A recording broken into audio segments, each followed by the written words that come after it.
राम राम सा, राम राम सा। अब ये राम राम मुझे किसने देने के लिए कहा है?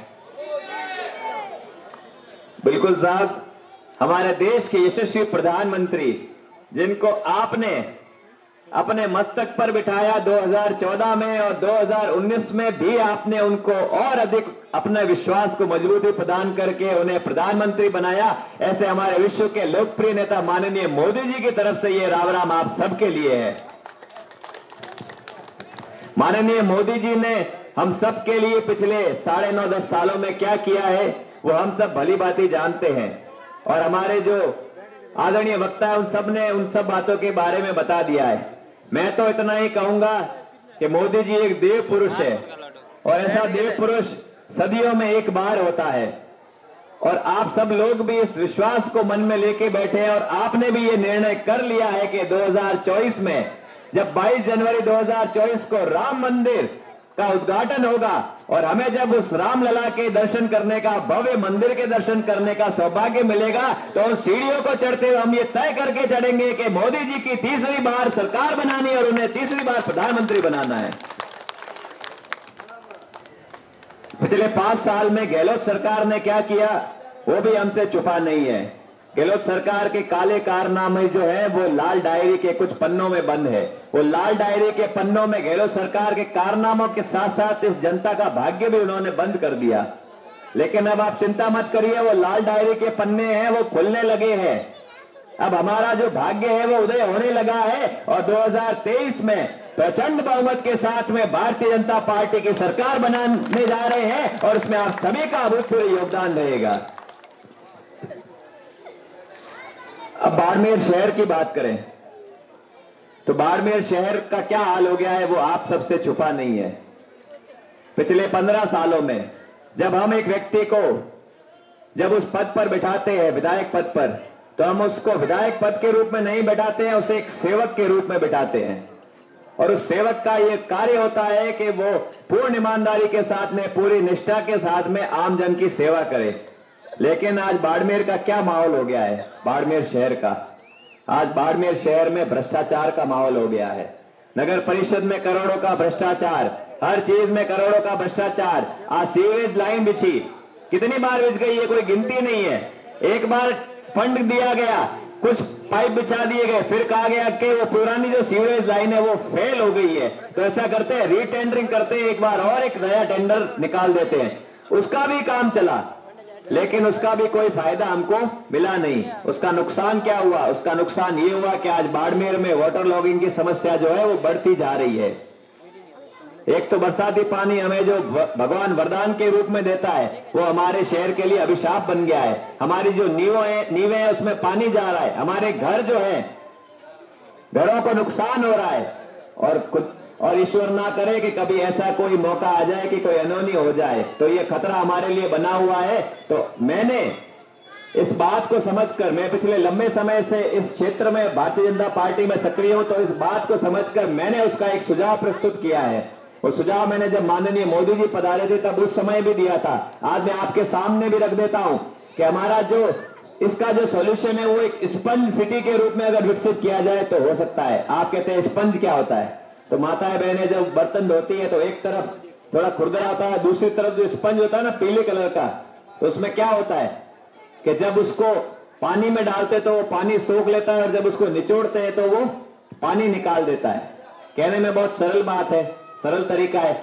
इसका इंप्लीमेंटेशन कैसे होगा, लागू कैसे होगा कि अपना जो बरसाती पानी है अगर हम उसको स्टोरेज कर लेते हैं अलग अलग माध्यमों से, इसके ऊपर बहुत अच्छी रिसर्च भी हो चुकी है, कई विदेशी शहरों में ये अच्छे से चल भी रहा है, तो उसको स्टोरेज कर लेते हैं और जब हमें जरूरत होती है तब हम उसे उपयोग में ले लेंगे। तो जो हमारा जो ये नुकसान हो रहा है, बाड़मेर शहर कीचड़ में तब्दील हो गया है, इस तरह का नुकसान हमें नहीं होगा। इस तरह के प्रोजेक्ट की जरूरत आज बाड़मेर को 15 सालों के इस भ्रष्ट शासन के कारण खड़ी हो गई है। उसके अलावा भी मैंने अपनी दूरदृष्टि रखी, मैंने अपना विजन रखा।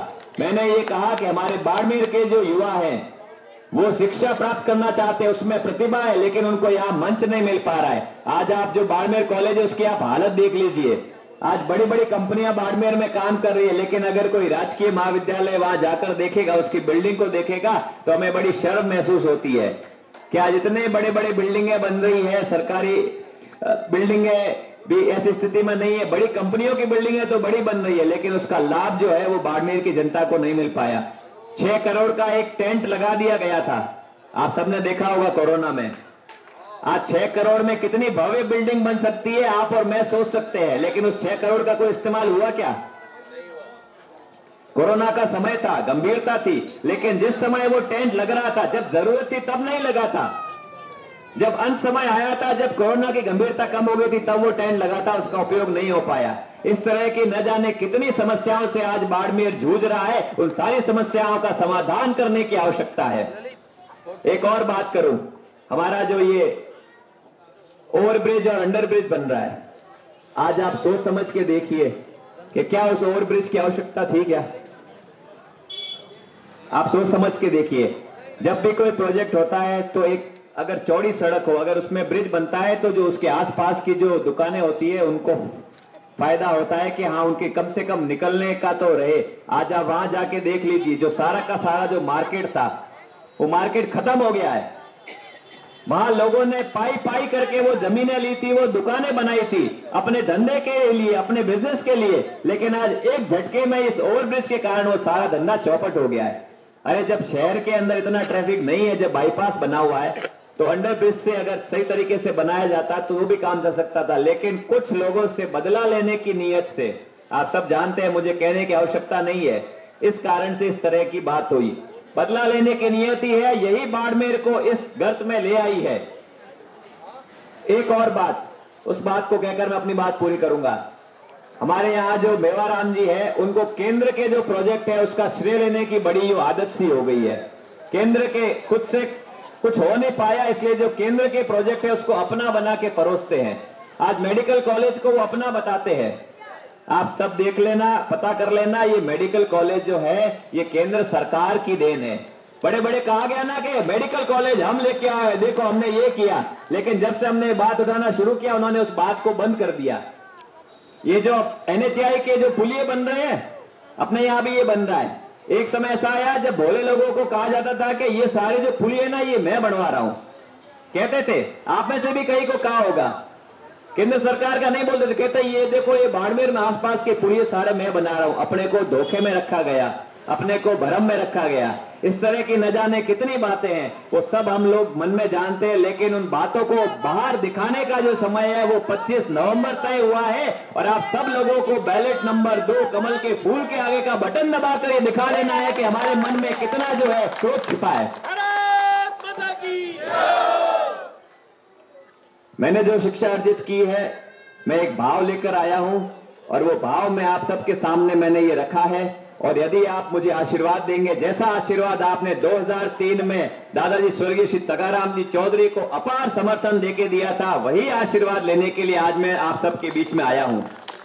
और साथ ही आपसे एक विनती भी करता हूं, जैसे आदरणीय रतनलाल जी बोहरा साहब ने कहा कि जो ये एक भ्रम फैलाया जा रहा है, आज हमारे सामने ये उदाहरण स्वरूप है। आज हमें इनसे प्रेरणा लेने की जरूरत है, इनसे सीखने की जरूरत है कि एक वैसे वो भी समय था जब भारतीय जनता पार्टी को कार्यकर्ता ढूंढने पड़ते थे, क्योंकि साथ में आने को तैयार नहीं था, लेकिन उस विचारधारा के दम पर, हमारे 5 निष्ठाओं के दम पर डॉक्टर श्यामा प्रसाद मुखर्जी और पंडित दीनदयाल उपाध्याय ने जो हमको मंत्र दिए, उनके दम पर हमारे आदरणीय रतनलाल जी बोहरा साहब जैसे लोगों ने अपना समय दिया, अपना धन दिया, सब कुछ दिया, ताकि इस पार्टी को इतनी स्थिति में, मजबूत स्थिति में पहुंचाया है कि आज जो 300 प्लस सीटें हैं वो केंद्र के अंदर हमारी भारतीय जनता पार्टी की हैं।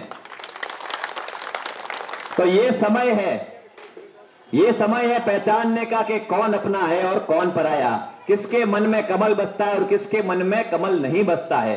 तो इसलिए हमारे जो प्रेरणा स्रोत है, इनसे आप जो हमारे बैठे हैं उनसे आप प्रेरणा लें, और कमल का फूल है अपने हृदय के अंदर धारण करके मातृशक्ति और सभी से मैं निवेदन करता हूं कि 25 नवंबर को इतने जोर से बैलेट नंबर 2 बटन नंबर 2 कमल के फूल के आगे दबाना है कि जब 3 दिसंबर को जब वो ईवीएम खुले, तब ये पता चल जाए कि 15 सालों के बाद एक बार पुनः जनता का शासन आने वाला है और जनता राज करने के लिए आने वाली है। यही आशीर्वाद मांगने आप सबके बीच में आया हूं। धन्यवाद, आपने जो मुझे ये मान सम्मान दिया और मेरी बात को इतनी तन्मयता से, इतनी गंभीरता के साथ में सुना। धन्यवाद। जय भारत, जय हिंद।